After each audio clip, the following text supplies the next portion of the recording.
Well, we got a question that's offered, and it's a good question, I think. How do we know that the apostles died as martyrs, and do their deaths offer evidence for Christianity? And I can tell you on a personal level, this was an important issue for me when I was first examining the reliability of Scripture as an atheist, because I know that there's a power, an evidential power, if in fact the apostles did die as martyrs for what they believed.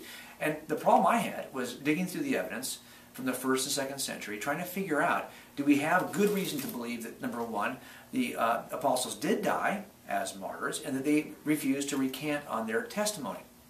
And those two things together, I think, are important.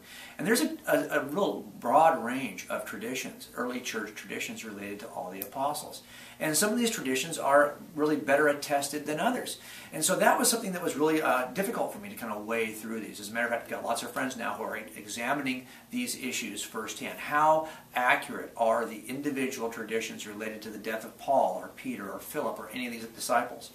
Well, here's one of the more powerful things that I found. Look, anytime you have a criminal case, you have both the evidence that you offer to make a case against a particular defendant, and the defense attorney is going to offer his own set of evidences to make a case for his client's innocence.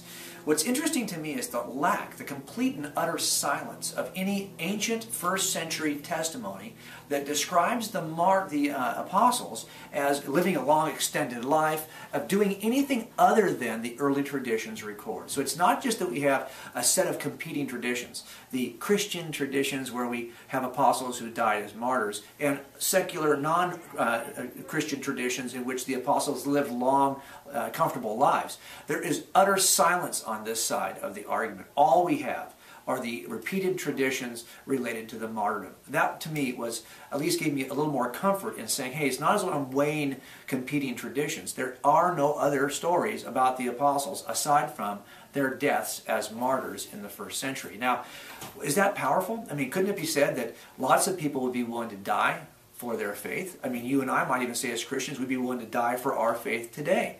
But let me tell you, if we said that was the case, that would have zero evidential value.